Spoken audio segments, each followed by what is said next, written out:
¿Qué determina el que seamos un adulto? Más allá de un número, ¿cuándo pasamos de ser adolescentes a ser adultos?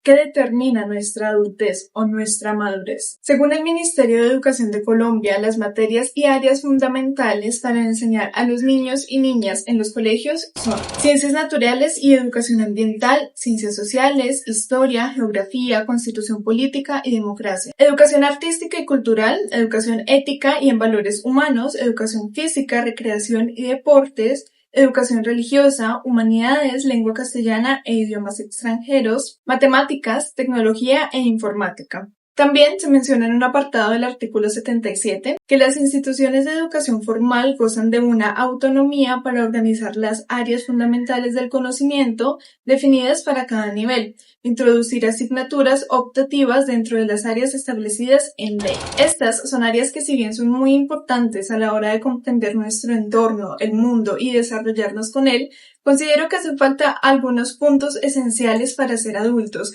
puntos más personales, que si bien muchas veces se los dejan al hogar, quizás nuestros padres o nuestro entorno no tienen las herramientas para hacerlo, o quizás ni siquiera las conocieron, ya que nos apegamos a un sistema educativo y pensamos que esa es la única educación que debemos recibir. Desde el 2020 realizo homeschooling o educación en casa. Llevo 5 años aprendiendo de la vida real. Y si bien considero algo relevantes las materias que se nos enseñan en un colegio, durante este tiempo he aprendido que para desarrollar una vida en este mundo se requieren otras habilidades que hoy te quiero compartir. Para iniciar, quiero que usemos la estructura de la pirámide de Maslow. Abraham Maslow fue un psicólogo estadounidense nacido el 1 de abril de 1908. Fue uno de los fundadores y grandes exponentes de la psicología humanística.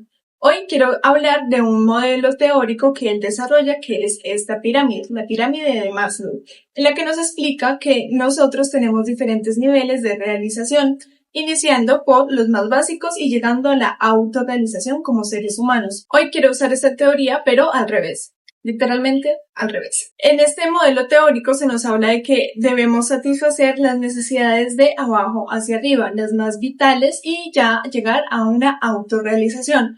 Si bien este modelo me parece muy interesante, por eso lo voy a usar el día de hoy, lo voy a usar al revés. Voy a iniciar por explicar la autorrealización y nos iremos hacia los pisos más inferiores. Analizando este modelo teórico, nos dice que Abraham Maslow denominaba la autorrealización como la necesidad psicológica más elevada del ser humano. Se halla en la cima de las jerarquías y es a través de su satisfacción que se encuentra una justificación o un sentido válido a la vida, mediante el desarrollo del potencial de una actividad.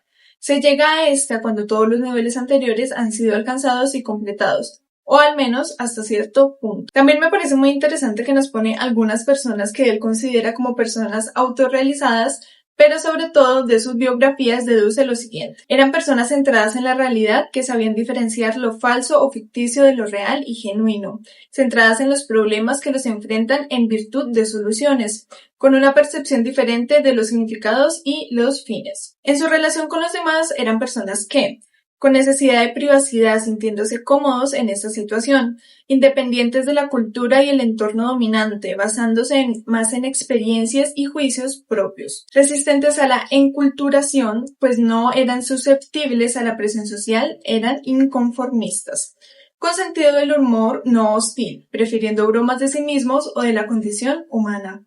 Buena aceptación de sí mismos y de los demás tal como eran, no pretenciosos ni artificiales. Frescura en la apreciación, creativos, inventivos y originales. Con tendencia a vivir con intensidad las experiencias que el resto de la humanidad.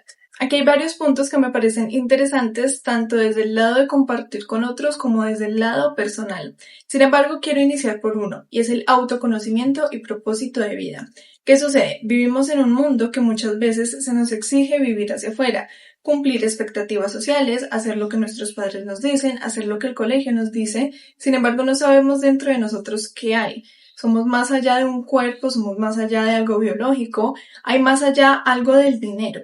Entonces normalmente sentimos esta insatisfacción porque se nos muestra un mundo donde en ningún punto estamos nosotros, siempre está alguien más o algo más.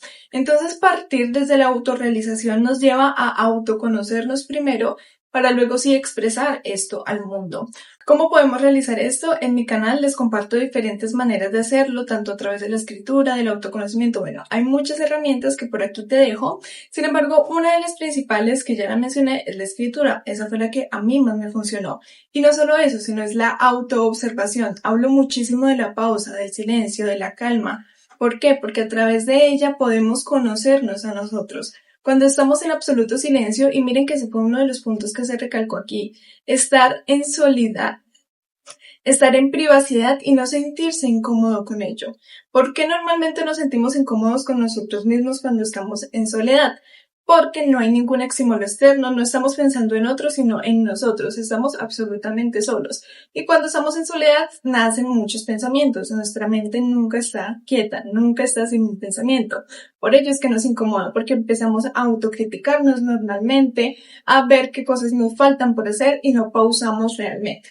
Entonces el primer punto dentro de esta autorrealización para mí sería el autoconocimiento. Luego tendríamos el propósito de vida. Este es un tema bastante común últimamente y que en los colegios se nos habla de la vocación y la profesión, pero no se nos menciona este propósito de vida. Cuando yo hago conferencias en colegios, hablo acerca de profesión, vocación y propósito de vida. Cuando se nos hace un examen vocacional, se nos habla de ciertos intereses que tenemos, ayudar a las personas, ayudar a los animales, ayudar, pero nunca se nos habla de realmente este propósito de vida. Y hay un concepto muy interesante del que ya les he hablado y es el Ikigai. El Ikigai nos habla de diferentes aspectos para encontrar este propósito de vida. Y este propósito de vida va apoyado de una profesión que nos genere dinero, porque recordemos el primer punto de la base de la pirámide de Maslow, que es la alimentación, el sentirnos contenidos, o sea, el sentirnos seguros, porque sí, necesitamos comer, evidentemente, por lo tanto necesitamos dinero. Sin embargo, se nos piensa y nosotros hacemos el proceso al revés. En estas culturas orientales se va primero desde tu deseo natural y luego se elige una profesión en base a eso. Sin embargo, normalmente en Occidente lo que hacemos es elegir una profesión que nos genere dinero y ya luego mirar si nos gusta o no. Entonces ahí es cuando nacen las famosas búsquedas en Google. ¿Cuáles son las profesiones mejor pagas? ¿Cuáles son las carreras mejor pagas? Pero realmente no buscamos algo que a nosotros nos guste, sino como nos dicen que finanzas, o ser un piloto, o ser un abogado, un médico, etcétera. Es bien pago, hagámoslo. Entonces, hacerlo al revés es nacer desde ese sentimiento propio que tenemos, que deseamos hacer. En otro video, y si quieres que profundice más en el tema, puedes dejármelo en los comentarios. Puedo hablar más acerca de la diferencia entre profesión, vocación y propósito de vida.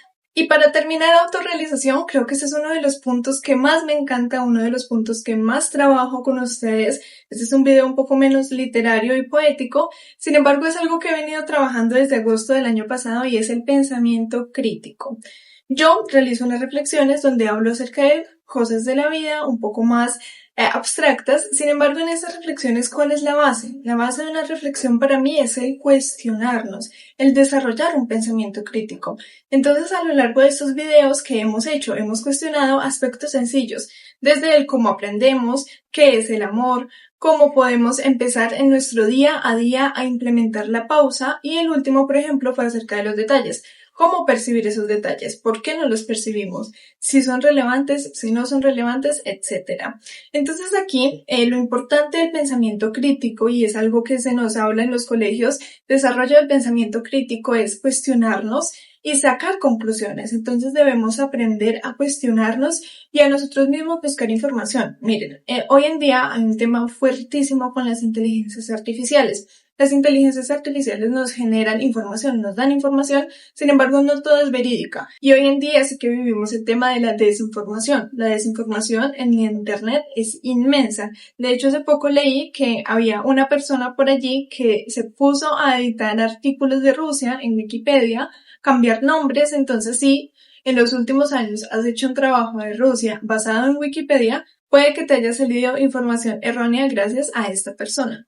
Por esto es importante el pensamiento crítico. Cuando yo conozco un concepto, cuando veo una idea, trato de irme a libros antiguos, a personas que hayan afirmado esto realmente. Hoy en día también el tema de las frases es como que se le atribuye una frase a alguien que quizás no lo dijo, se ponen palabras en personas que no las han dicho.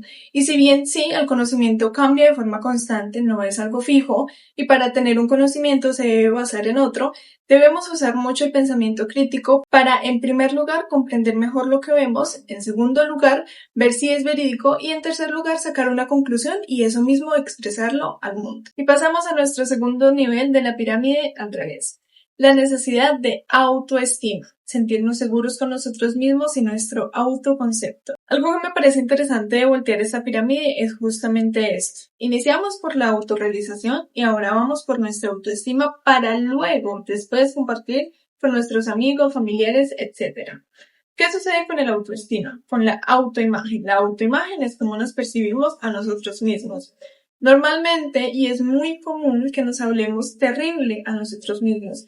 Nos hablamos de una forma que jamás le hablaríamos a nadie. Cuando regamos algo, cuando cometemos algún error, nos hablamos de formas demasiado hostiles. ¿Cómo iniciar a cambiar esto? ¿Cómo mejorar esta autopercepción de nosotros? Como primer punto, comprender la inteligencia emocional. Y la inteligencia emocional abarca muchísimos ámbitos. Va desde el conocer, que es una emoción, conocer las emociones, cómo se desarrollan y sobre todo cómo se desarrollan en nosotros. Porque si bien sí, todos sentimos ira, todos sentimos rabia, todos sentimos tristeza, no todos lo sentimos de la misma forma y no todos son emociones, pero aquí les voy a dejar un mapita de algunas de las emociones que existen y sentimientos. La diferencia entre una emoción y un sentimiento es que una emoción se siente con mucha fuerza y un sentimiento es algo más suave pero que perdura más. Una emoción es más instantánea y se va. En cambio, un sentimiento es algo que puede durar varios días, semanas e inclusive meses. Entonces, comprender la inteligencia emocional nos lleva a ser más sabios a la hora de tomar decisiones, a la hora de elegir a las personas y todo esto lo explico en algunos de mis videos también, pero siempre recomiendo el libro de Daniel Goleman, La inteligencia emocional, uno de los creadores del término. Aquí se nos explica bastante bien lo que es el tema y cómo iniciar a aplicarla, que es algo que me parece vital a la hora de relacionarnos con otros y con nosotros mismos, que bueno, no vemos en el colegio. Y aclaro, no soy psicóloga ni experta en el área, simplemente comparto algunos conceptos que yo he aprendido y que he aplicado. Y dentro de ellos también podemos ver otros dos puntos. Como les digo, no voy a profundizar en esto porque es un tema muy amplio. Les recomiendo que busquen expertos, que busquen libros en esta área, que poco a poco vayan comprendiendo todo este tema emocional, todo este tema psicológico. Uno de los temas que me apasionan es esto, el psicoanálisis, comprender la psiquis de las personas, nuestros comportamientos, de dónde derivan, por qué, etcétera. Entonces, dentro de estos dos puntos están, por un lado, el cuidado de la salud mental, y aquí te invito a que investigues qué es salud mental, qué áreas incluyen y cómo cuidarla. Y por el otro es el establecimiento de límites, comprender nuestras prioridades, el qué queremos. Y esto no solo aplica en este ámbito de la autoimagen, sino también en el anterior del propósito de vida. ¿Cómo comprender quiénes somos si no sabemos qué es lo que deseamos? Cuando sabemos qué es lo que deseamos, podemos generar algunas prioridades y si algo no está dentro de esas prioridades, está bien dejarlo ir, dejarlo pasar, que yo sé que es algo que nos cuesta mucho a los adolescentes. Como adolescente lo comprendo, yo tengo 17 años y muchas veces nos cuesta no ir a un lugar, no hacer cierta actividad, no hacer otra cosa, pero si tenemos una prioridad clara, esto nos será mucho más fácil. Punto número 3 de nuestra pirámide, necesidad de pertenecer, de encajar. Y esto sí que lo podemos ver en la adolescencia, ya que en la adolescencia dejamos de ser niños y empezamos a comprender que en el mundo hay otros seres y queremos que nos incluyan. Miren, cuando nosotros nacemos queremos sobrevivir, por lo que queremos agradar a nuestros padres, que son nuestros cuidadores, los que nos ayudan a sobrevivir. Entonces, durante nuestra infancia prácticamente hacemos todo lo posible para que ellos estén contentos. Y si no se nos enseña a ser independientes y a que nuestra opinión es válida independientemente de lo que ellos opinen, podemos llegar a crecer y crecer y crecer y llegar a un punto donde, por ejemplo, si una persona que tú crees con mayor rango de poder no autoriza algo, tú no lo haces porque no lo consideras lo suficientemente valioso, sino esperas a que otros elijan por ti. Entonces este punto es muy importante. ¿En qué momento nos empezamos a relacionar? ¿Y por qué considero esto tan interesante? Lo que les comentaba, el orden en el que vamos, porque cuando ya tú tienes tus prioridades, cuando ya tú tienes claro qué es lo que tú deseas, cómo es que tú te gestionas, ahí sí podemos empezar a relacionarnos con otro, que es un punto muy, muy importante también para mí. En lo personal me considero una persona muy sociable, tengo amigos, conocidos, me relaciono mucho, soy muy extrovertida, pero soy tímida. Entonces esta es una mezcla interesante de estos dos ámbitos. De hecho, tengo un video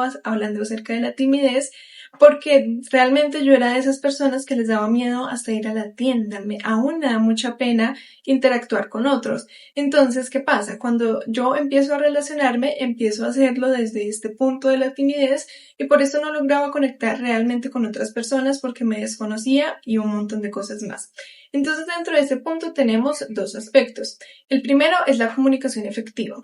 Investiguemos qué es la comunicación efectiva, cómo aplicarla. Y uno de los puntos más importantes para la comunicación efectiva es la escucha. Dios mío, este sí es un punto que a mí me toca bastante porque yo soy mucho de hablar y hablar y hablar, pero no tanto de escuchar. Entonces comprendí que al escuchar podemos interpretar mejor y ahí sí sacar palabras sabias. En este punto cito casi siempre a mi abuelito. Mi abuelito es una persona que no habla mucho, que escucha mucho y cuando habla puede dar una retroalimentación bastante completa ya que ha escuchado bastante. Y nuestro segundo punto son las relaciones personales, los amigos que tenemos. Algo que me parece muy interesante son las neuronas espejo. En el video de la empatía yo les compartía esto, que si es posible que cuando veamos a otro hacer una acción la sintamos como si nosotros la estuviésemos haciendo y realmente sí es posible, por esto de las neuronas espejo y el tema de la empatía. Si quieres profundizar, allí te dejo el video. Entonces, este tema porque me parece importante y vital. Cuando nosotros tenemos un círculo de amigos, nos convertimos en eso prácticamente. Entonces, hay que cuidar mucho esto, las personas con las que nos relacionamos, las personas a las que admiramos, a quién admiras, preguntarnos eso, a quién admiramos, por qué lo admiramos, qué nos motiva a hablar con una persona. Cuando comprendemos esto, quizás cambiamos un poco de entorno, quizás comprendemos mucho mejor las dinámicas dentro de él y sobre todo aquí hay algo que me parece muy bello y muy importante y es el apoyo entre amigos. Entre amigos nos apoyamos, entonces, ¿qué estamos apoyando? Muchas veces nos motivamos a hacer cosas que realmente no tienen importancia o que pueden afectar nuestra salud. Entonces, este yo creo que es uno de los puntos más complejos en la adolescencia, son las amistades. Elegir qué amigos tenemos, qué amigos no tenemos y por qué. También es interesante saber cuándo saber que tenemos un mal amigo. Nosotros normalmente cuando nos generamos una pregunta, antes de esa pregunta creemos en algo. O sea, para cuestionar algo debemos creerlo primero. Entonces, si estamos en este punto de que lo creemos y aún no nos lo cuestionamos y nosotros pensamos que estamos bien, en este punto es que debemos plantearnos la hipotética posibilidad de preguntarnos si realmente el círculo que tenemos es el que queremos. Penúltimo punto de nuestra pirámide invertida, necesidad de seguridad. En este punto podemos ver aspectos como estabilidad económicas y habilidades para la vida. No ahondaré mucho, sin embargo, ¿qué pasa? Cuando somos adolescentes quizás estamos muy tranquilos porque nuestros padres resuelven las cosas, sin embargo aquí la invitación es a que empieces a cuestionarte cómo se hacen ciertos aspectos, cómo yo puedo hacer esto, cómo ir preguntándoles a ellos cómo lo hacen. Ahora, este es uno de los puntos que también me parecen muy importantes y que no nos enseñan de forma directa en el colegio. Sí, nos enseñan a hacer un documento, nos enseñan a hacer otras cosas. Sin embargo, este tema de gestión financiera, de habilidades básicas para la vida, creo que sería muy importante que nos lo enseñen. Y ya que no nos lo hacen en el colegio, nosotros mismos aprenderlos o preguntarlos a nuestros padres. Y llegamos a nuestro último punto, las necesidades fisiológicas. Si hemos comprendido los puntos anteriores, si los hemos desarrollado y sobre todo el último, si lo hemos puesto en práctica, esta ya será casi que automática. Las necesidades fisiológicas son respirar, comer, dormir, todo esto son cosas importantes a nivel de salud. Entonces aquí podemos verlo desde el ámbito de la salud, nuestro horario de sueño, cómo saber que realmente estamos descansando, hábitos saludables, todo esto es muy importante saberlo, que si bien quizás se nos toca un poquito en el colegio, no se nos profundiza. Entonces este ámbito ya es muy individual, ya tú puedes ir investigando cómo ir tú mismo aprendiendo acerca de todo este tema de la salud y también el tema financiero, cómo empezar a sostener nuestra alimentación y todos los ámbitos que requiere una vida adulta. Para finalizar este video, quiero darte 5 acciones que puedes tomar por cada uno de los puntos que te compartí. El primer punto que vimos, la autorrealización, conocernos. Entonces, te voy a invitar a que escribas. Ese es el método que yo he usado, tú puedes buscar otro, sin embargo, la acción de este punto va a ser escribir. 5 cosas que nos gustan de nosotros, 5 cosas que no y 5 habilidades que quieres desarrollar. Miren, cuando yo hago este ejercicio en los colegios de 5 cosas que nos gustan y 5 cosas que no, normalmente son muchas más las cosas que no que las cosas que sí. Nos cuesta reconocer las cosas bien en nosotros porque se nos enseñó a que eso es egoísmo. Y no, realmente reconocer lo que nos gusta de nosotros nos lleva a potenciar. En el punto número 2 tenemos aprender a gestionar nuestras emociones. Entonces, para la acción de este tema va a ser, por un lado, investiga. Yo te recomiendo, como te digo mucho, el libro de Daniel Goleman, La inteligencia emocional. Si no te gusta mucho leer, si no te gusta mucho este tema, puedes buscar resúmenes en YouTube. No lo recomiendo mucho, te recomendaría que leas el libro, pero para iniciar está bien. Busca el resumen y si te gusta puedes leer el libro. Y como segundo punto es aplicar esto, aplicar uno de los puntos. Y en sí, para que ya lo puedas aplicar es cuando vuelvas a sentir una emoción de rabia, frustración, etcétera, analiza cómo te sientes, en qué parte del cuerpo se siente. Empezar a ver en estos picos de emociones cómo actuamos. Tercer punto, fortalecer nuestras relaciones. Esto ya se los mencioné. La escucha activa. En la próxima conversación que tengas, escucha activamente lo que la otra persona te está diciendo. ¿Y qué es escucha activa? En primer lugar, pues, escuchar a la persona, dejar que hable. Y en segundo lugar, tratar de comprender por qué lo está diciendo, desde su punto, por qué lo dice. Para esto te voy a recomendar el video de la interpretación, por aquí te lo dejo, donde profundizo más acerca del tema de cómo interpretar mejor lo que los otros nos dicen. Número 4. Dominar las habilidades del día a día. Aquí puedes elegir la habilidad que quieras, del hogar, de trámites, etc. Lo importante es que empieces a hacerte consciente de que en la vida hay pequeños problemas que debemos solucionar.